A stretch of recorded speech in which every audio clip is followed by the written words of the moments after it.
ধারণ করে যারা শিশু নষ্ট করে দেয়, গর্ভ ধারণ করে যারা শিশু নষ্ট করে দেয়, সেসব নারী জ্বলবে ওগো ওই জাহান্নামায়। শোনো শোনো, সেসব নারী জ্বলবে ওগো ওই জাহান্নামায়।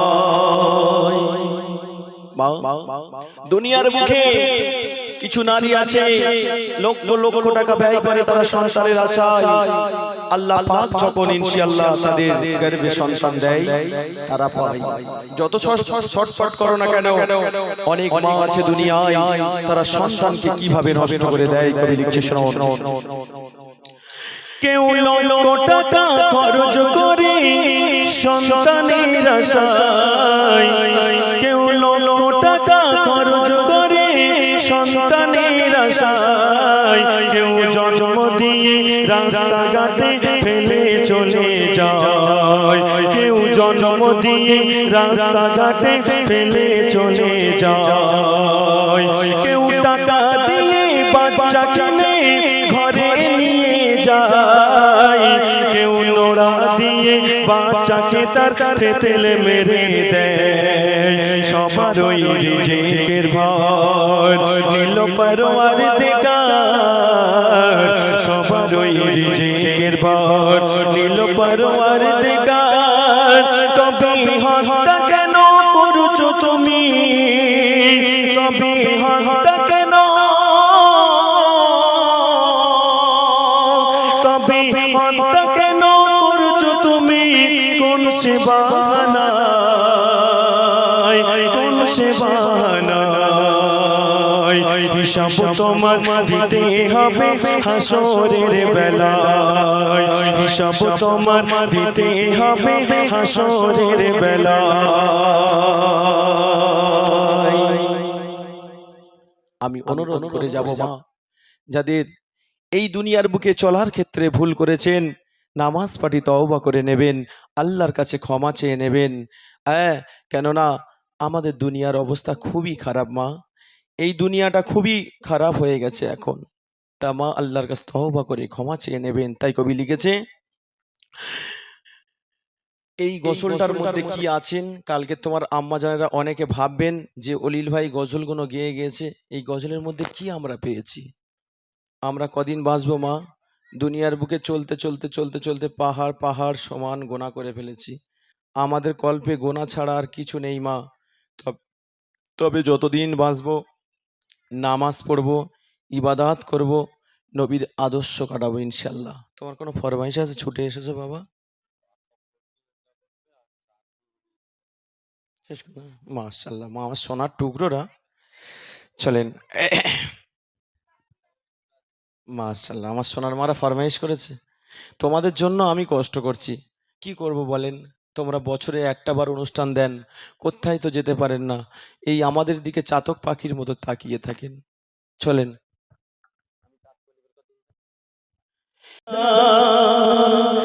একদিন সকালে মা ফাতেমা নবীর ঘরে যায়, নয়ন ভরা অশ্র নিয়ে আবাকে শোনায়, নয়ন ভরা অশ্র নিয়ে আবাকে শোনায়।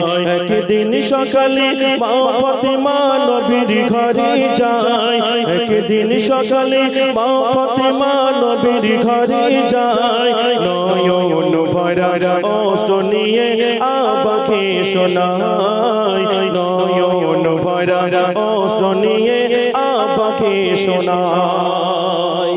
মা ফাতেমা চলে গেল, আব্বাদের বাড়ি গিয়ে বলছে, ও আব্বা জান, আমি ফাতেমা বাড়িতে এসেছি আব্বা জান, ও আব্বা জান, আমি ফাতেমা তোমার কাছে দুটো আহারের জন্য এসেছি, কিছু খাদ্যের জন্য এসেছি আব্বা জান। আমার সোনা পাখির একদিন খাওয়া হয় না, দুদিন হয় না, 3 দিন হয় না, আমি মা হে সহ্য করতে পারবো না, আমি তোমার কাছে কিছু খাদ্য নিতে এসেছি। তোমাদের সন্তানদের যদি খাওয়া না হয়, তোমরা দেখবে কোথায় না যদি বাও বাপের বাড়ি ফোন করবে, আব্বাজান কিছু আহার পাঠিয়ে দেন আমাদের সন্তানদের জন্য, তোমার জামার খাওয়া হয় না। মা ফাতেমা কাঁদতে কাঁদতে চলে আসলো, নবী মোহাম্মদ গরিব ছিল, কিছু দিতে পারলো না। চলেন, কেঁদে কেঁদে মা বলছে আব্বা জান, কেঁদে কেঁদে মা ফাতেমা বলছে আব্বা জান, ঘরে কিছু থাকে যদি করো আমায় দান, ঘরে কিছু থাকে যদি করো আমায় দান। অনাহারে কাঁদছে ঘরে, অনাহারে কাঁদছে ঘরে হোসেন ও হাসান, তিন দিন হলো দানা পানি নাই গো আব্বা জান, তিন দিন হলো দানা পানি নাই গো আব্বা জান। বেটির কথা শুনে নবীর কান্না এসে যায়, বেটির কথা শুনে নবীর কান্না এসে যায়। এই দৃশ্য দেখে মা জননীর হৃদয় ফেটে যায়, এই দৃশ্য দেখে মা জননীর হৃদয় ফেটে যায়। একদিন সকালে মা ফাতেমা নবীর ঘরে যায়, নয়ন ভরা অশ্রু নিয়ে আব্বাকে শোনায়, নয়ন ভরা অশ্রু নিয়ে আব্বাকে শোনায়। মা ফাতেমা চলে গেল বাড়িতে। নবী মোহাম্মদ বলছে আমার সোনা মা এসেছিল, একটাই মেয়ে, আমি তো কিচ্ছু দিতে পারিনি। মা ফাতেমা যখন বাড়িতে গেল, দুটো সন্তান কি বলছে সন্দেহ বলছে, ও মা, ও মা, আমরা খিদে সহ্য করতে পারি না মা, আমরা তোমার সন্তান হয়ে ছোট ছোট শিশু বাচ্চা, আমরা আমাদের একদিন খাওয়া হয় না, দুদিন হয় না, 3 দিন হয় না, আমরা খিদে সহ্য করতে পারি না। মায়ের আঁচলটা ধরে হাউ হাউ করে কাঁদছে। মা কি বলছে?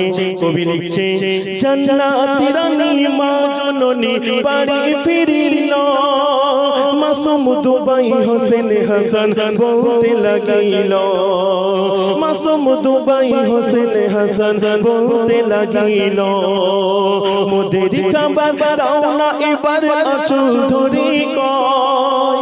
ওই দুটো সন্তান, মোদের খাবার দাও না এবার আঁচল ধরে কয়। এই দৃশ্য দেখে মা জননীর হৃদয় ফেটে যায়, এই দৃশ্য দেখে মা জননীর হৃদয় ফেটে যায়।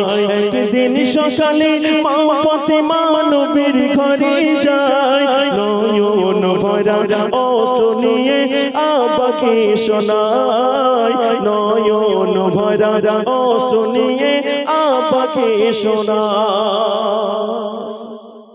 মা ফাতেমা সন্তানদের গালে কিছু দিতে পারল না। নবী মোহাম্মদ ফজরের নামাজ পড়ে একটু একটু ভোর আছে চলে গেল ফাতেমার বাড়ি। বলছে, ফাতেমা, ফাতেমা তুমি কোথায় সোনা?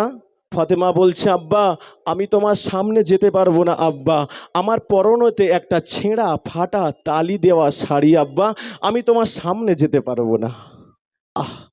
আর আমাদের গ্রামের মায়েদের যদি বছরে 100টা করে শাড়ি দেয়া হয়, তবুও মা ফাতেমার মতন এরা হতে পারবে না। মা ফাতেমা একটা কাপড় নিয়ে জান্নাতে গিয়েছে। দেখেন, পরের একদিন নবী করিম বেটির বাড়ি যায়, গিয়ে দেখে 2 নওশা পড়িয়া ধুলায়, গিয়ে দেখে 2 নওশা পড়িয়া ধুলায়। এই দৃশ্য দেখে দয়ার নবী অবাক হয়ে যায়, কোলে নিয়ে 2 নাতিকে মুখে চুমা খায়, কোলে 2 নাতিকে মুখে চুমা খায়। একদিন সকালে মা ফাতেমা নবীর ঘরে যায়, নয়ন ভরা অশ্রু নিয়ে আব্বাকে শোনায়। আব্বাজি তোমরা কারা কারা শফিক দেখো, হাত তোলো দেখি। করছি